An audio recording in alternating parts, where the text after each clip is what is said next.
So, as Claudia mentioned, I spoke live at PoshFest. It was really a tremendous honor. Me, 4 other people against 1,600 people. And what I spoke about was time management. So who here has issues with time management? Yes. So if you ever wondered if you have issues with time management, how many of you have an Instagram account? All right. So before we get started, I want you to pull out your phone and I want you to go to Instagram.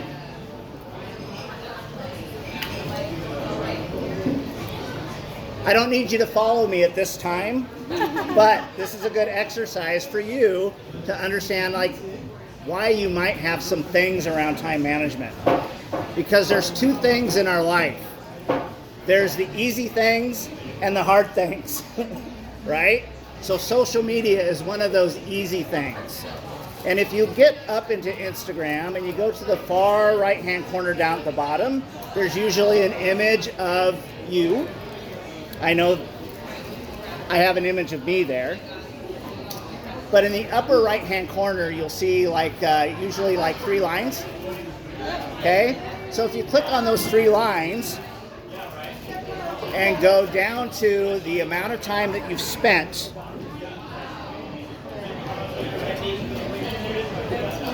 you'll see that most of you have spent over an hour today on Instagram. How many have spent over an hour today on Instagram? Come on, raise your hand. If you're like me, this is the only exercise you're going to get today. Right? All right. So that hour is very valuable because you never get more hours in a day. So one of the things that I talked about at PoshFest was time as a bucket, right? And every day you throw things in your bucket. Now, the 2 big things that you throw in your bucket are probably family, I hope, and then maybe for some of you that are part-time, maybe you have a job that you have to go to. But in that job, you probably have some sort of commute, right? So there's time there that you're spending that are your big rocks. In between those big rocks are spaces for smaller rocks. Now, since we're talking about Posh today, your 3 smaller rocks are listing, sourcing, and selling. Because those are the 3 things that you have to do in order to have a successful Posh business. Somebody throw out their favorite retail establishment. Goodwill. Goodwill. Fantastic. Everybody go to Goodwill lately? Hate Goodwill. Saying that for you. Hate Goodwill. All right. Do you think Goodwill focuses on the amount of money that they take in daily? Yes, I do. They have to, right? Because your income is based on your outcomes, right? But that's not the only outcome that Goodwill has. In order for Goodwill to function and make income, which is your outcome, they have to take in things, yes, right? They have to put those things out on the floor, and then they have to sell those things. So what I'm asking you to do is those 3 same things that makes every retail business successful, which is bring merchandise in, put that merchandise for sale, and then sell that merchandise. Now, Goodwill has several different ways that they manage this. How many of you have been to a 50% off Goodwill? How many of you have done a 20% off coupon with Goodwill?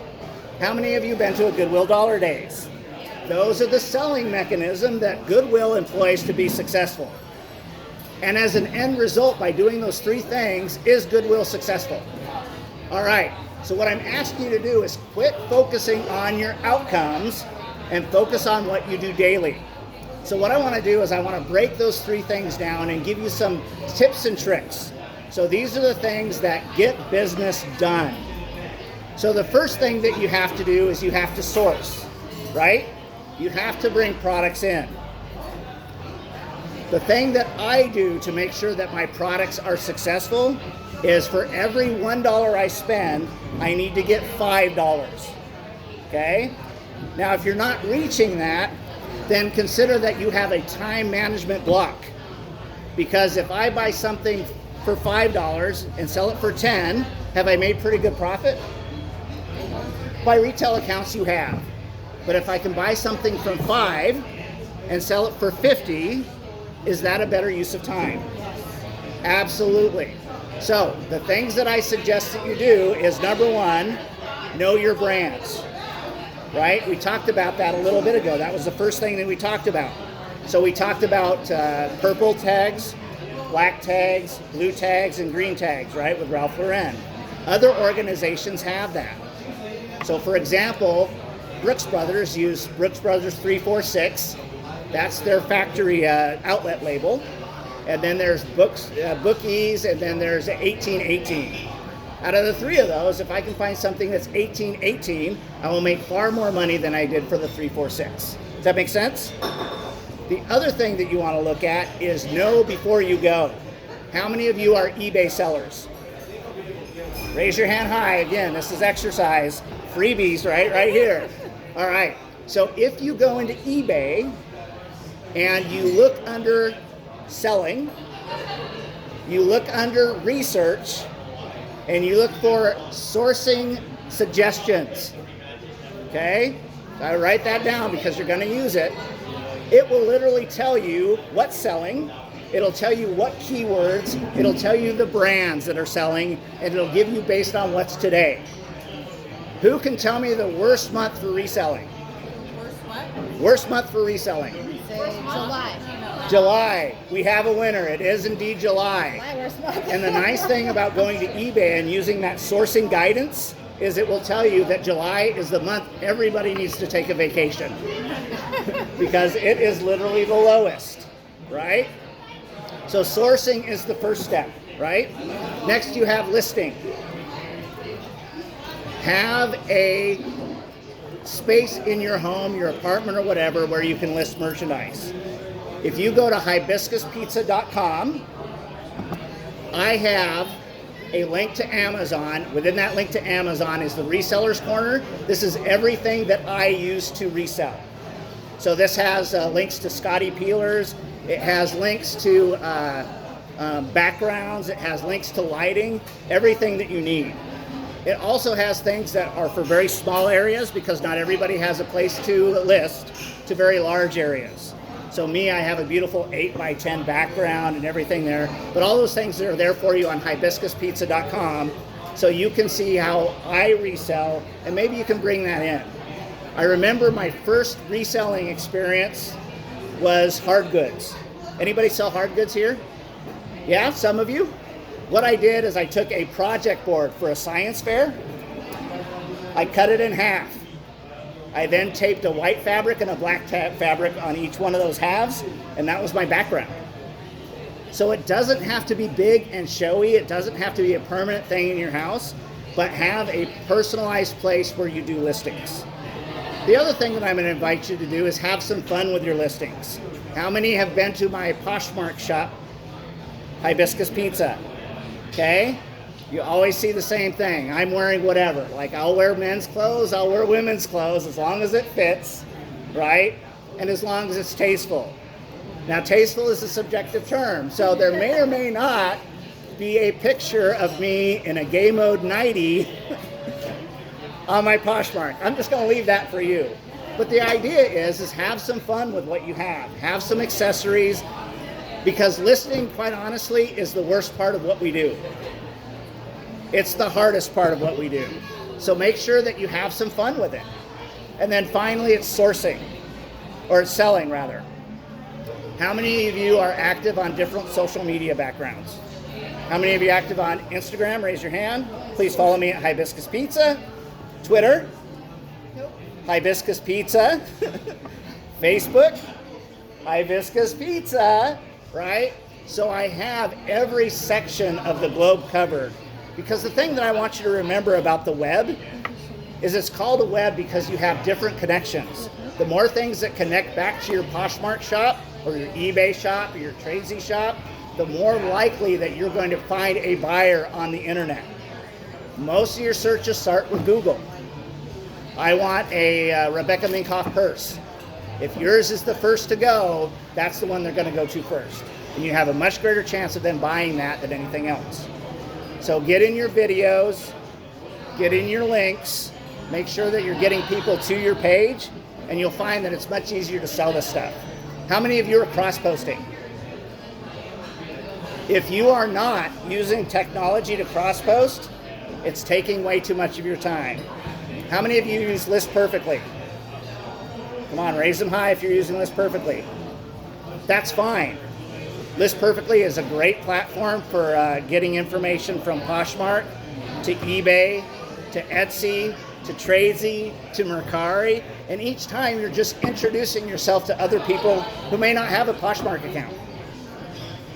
So again, it's just widening that web for you. The final thing is, even if you're not using Tradesy or another platform to list on, at least take pictures with your phone and use iCloud or use OneDrive. Use those pieces of technology to transfer that to your computer and list from your computer, because then you'll be able to cross-post much easier. That's really all I had prepared for tonight. Again, if you go to hibiscuspizza.com, I have all of these things laid out. Hibiscuspizza.com leads you to a Linktree site where I have all of my Poshmark, I have all of my eBay, I have all of my Etsy, I have all of those links that I have, because again, it's just having that single place to go to where everybody can find everything out about Hibiscus Pizza. And I challenge you to do the same. Questions? Yes?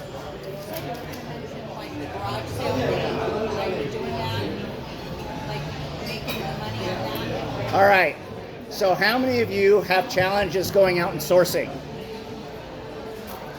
Okay.